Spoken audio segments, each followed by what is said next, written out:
శ్రీ నారా చంద్రబాబు నాయుడు గారి నాయకత్వంలో గౌరవ ప్రధానమంత్రి శ్రీ నరేంద్ర మోదీ గారి నాయకత్వంలో మన రాష్ట్రం 24వ స్థానం నుంచి 9 నెలల్లో 2వ స్థానానికి తీసుకొచ్చాం. అంటే చిత్తశుద్ధి కనుక ఉంటే అత్యంత తక్కువ సమయంలో చేయగలం అనడానికి ఇదే నిదర్శనం.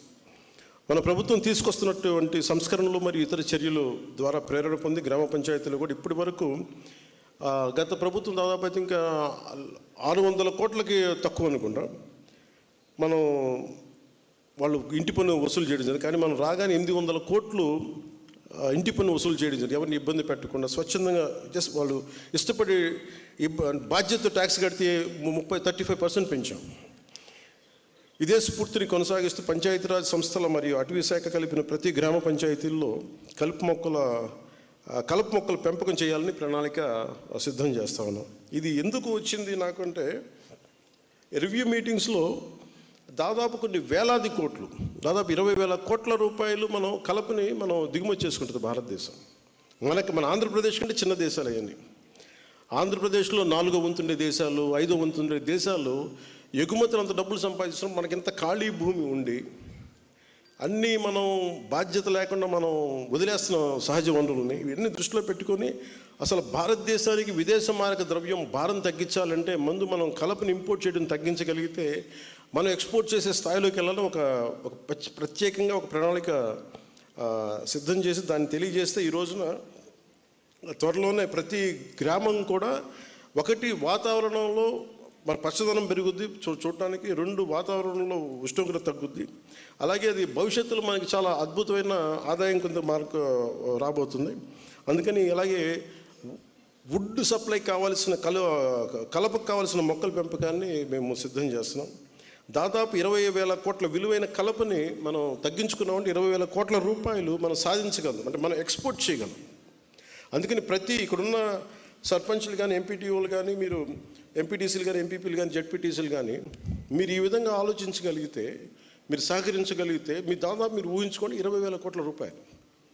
నేను 2000 ఇంకొక 15 సంవత్సరాలకి మనకు 20,000 కోట్ల రూపాయల సంపాదన ఉంటుంది జస్ట్ కేవలం కలప ద్వారా ఒకటే. సో అందుకని దీన్ని ఒకసారి మీరు దృష్టిలో పెట్టి మీ సహకారం కావాలని మనస్ఫూర్తిగా కోరుకుంటాను. అలాగే అంతిమ లక్ష్యం గ్రామ పంచాయతీలను ఆర్థిక మరియు పరిపాలనా స్వావలంబన కలిగిస్తుంది. అంటే ఎవరి మీద ఆధారపడకుండా స్వయం ప్రతిపత్తి కలుగా స్వర్ణ పంచాయతీగా తీర్చిదిద్దాలి అనేది గౌరవ ముఖ్యమంత్రి శ్రీ నారా చంద్రబాబు నాయుడు గారు ఆశయమైన స్వర్ణాంధ్రాన్ని చూడటం, మరియు గౌరవ ప్రధాని శ్రీ నరేంద్ర మోదీ గారు కోరుకున్న వికసిత్ భారత్ మరియు ఆత్మనిర్భర్ భారత్ని సాధించడం, స్థానిక సంస్థలని స్థానిక ప్రభుత్వాలుగా మార్చడం. ఇది కొత్తది కాదు. ఈరోజు బేసిక్గా మనకి ప్రాచీన భారతం, మన వేదాల్లో కావచ్చు, కౌటిల్యుడి అర్థశాస్త్రం కావచ్చు, అక్కడి నుంచి కూడా ఎప్పుడు కూడా గ్రామాలని స్వయం ప్రతిపత్తి గల యూనిట్స్, అవన్నీ ఇండిపెండెంట్ యూనిట్స్, దేశానికి అవి మనకు బలం కలిగించేవన్నీ. సో మేము అందుకనే ఏం కోరుకుంటున్నామంటే పంచాయత్ షుడ్ బి ఎంపవర్డ్. పంచాయతీని బలోపేతం చేయాలి. ఏం చేయాలి దానికని చెప్పి ఇందాక మీరు ఆ స్టాల్స్ చూస్తూ ఉంటే అది మా ఎన్డీఏ ప్రభుత్వం విజన్. అది మీరు చూడగలిగితే దాన్ని వచ్చే 4 సంవత్సరాలు ఇంకొక ఈ 3 నెలల్లో ఎంత శాతం మేము సాధించగలదని మేము అహర్నిశలు మేము కష్టపడడానికి మేము సంసిద్ధంగా ఉన్నాం.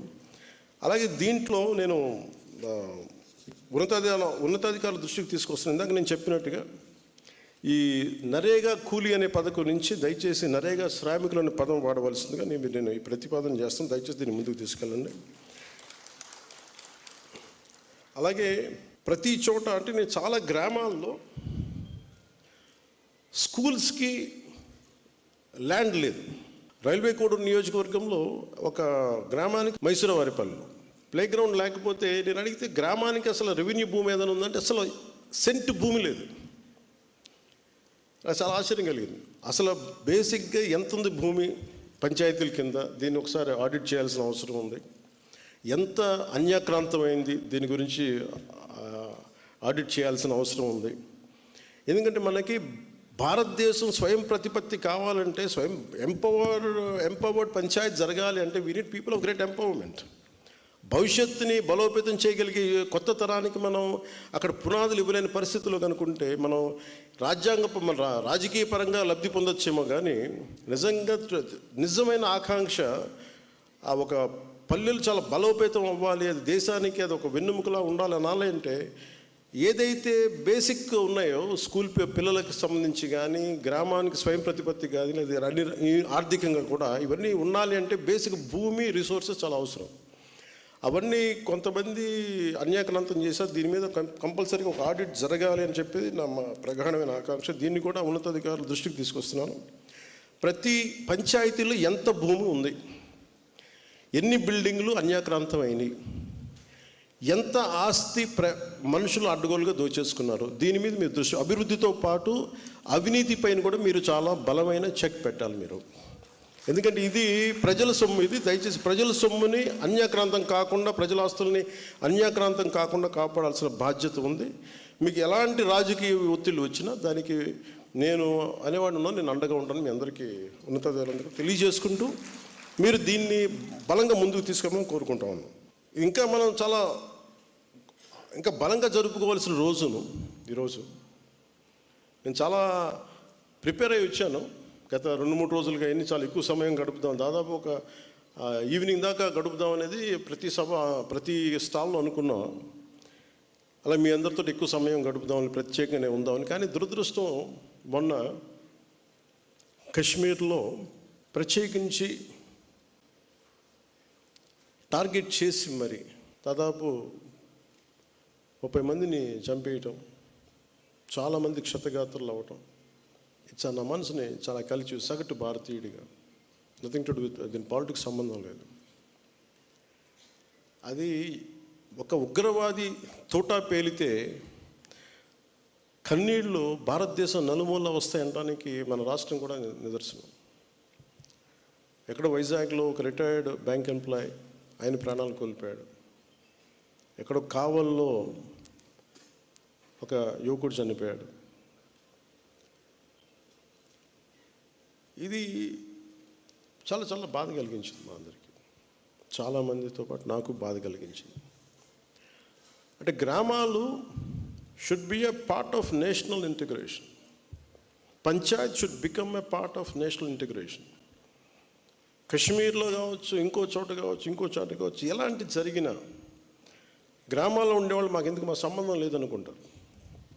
గ్రామాలు రాజకీయాలకు కావచ్చు, పొలిటికల్ పార్టీస్కి కావచ్చు, కులాలకు కావచ్చు, వర్గాలకు కావచ్చు, దానికి ఫౌండేషన్ కింద కాకుండా జాతీయ సమగ్రతకి పట్టుకొమ్మల వాళ్ళు పంచాయతీలు.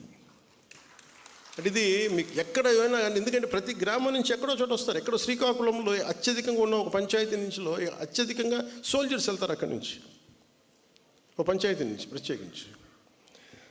సో పంచాయతీలని ఎలా బలోపేతం చేయాలని ఒక ఉద్దేశంలో మొన్న ఆ సంఘటన జరిగిన తర్వాత దాని గురించి చాలా ఆలోచిస్తూ ఉంటే నాకు ఒకటే అనిపించింది. ఒక రాజకీయ నాయకుడు ఊరు లేదు, పేరు లేదు, ఉండదు, వాళ్ళ కుటుంబానికి తెలియచ్చు, కానీ ఆయన విగ్రహాలు పెట్టేస్తారు. ఏదన్నా విగ్రహాలు పోతే గోల్ చేసేస్తారు. కానీ ఏ దేశం అయితే మనకు ఆధారం ఇచ్చిందో, ఏ దేశం అయితే నీకు భారతీయుడని ఉనికి ఇచ్చిందో, ఆ భారతదేశాన్ని స్మరించుకునే ఒక ఏ చిహ్నం లేదు, ఎలాంటి చిహ్నం ఉండదు, గుర్తుండదు. అందుకని నేను ఈరోజు నా ప్రతిపాదన ఉన్నతాధికారులందరికీ, శశిభూషణ్ గారికి కానీ, ఇక్కడున్న కమిషనర్ గారికి కానీ, అందరికీ ప్రతి పంచాయతీలో జాతీయ సమగ్రత ప్రాంగణం అనేది చాలా చాలా అవసరం. దాంట్లో జాతీయ సమగ్రత స్తూపం, అది మీరు 1000 గజాల్లో పెడతారా, ఎకరంలో పెడతారా, ఇంకెక్కువలో పెడతారా, ఆ పంచాయతీలను బట్టి కనీసం ప్రతి చోట 13,326 పంచాయతీల్లో 13,326 జాతీయ సమగ్రత ప్రాంగణాలు ఉండాలి. 13,326 జాతీయ సమగ్రత స్తూపాలు ఉండాలి.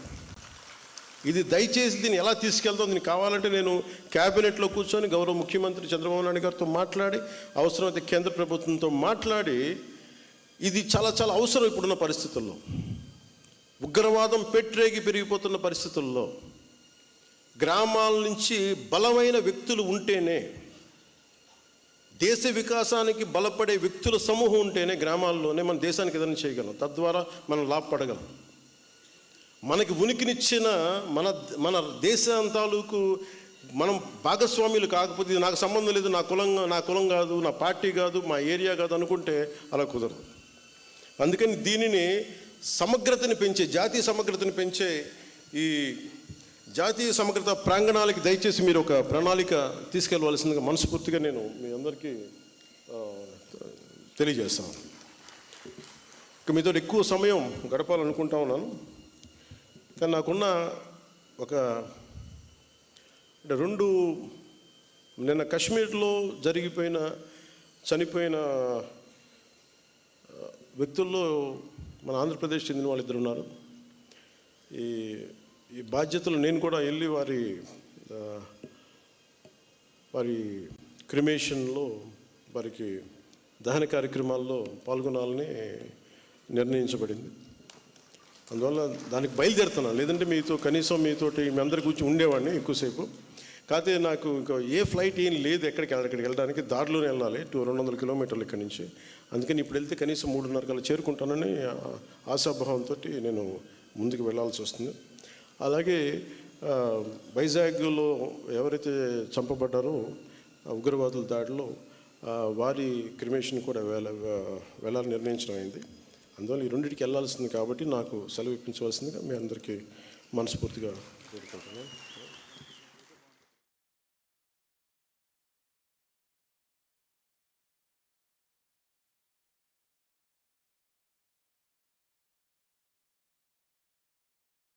అంటే రాష్ట్ర వ్యాప్తంగా సర్పంచ్లు ఎదుర్కొంటున్న పలు సమస్యల్ని పాపారావు గారు నా దృష్టికి తీసుకొచ్చారు.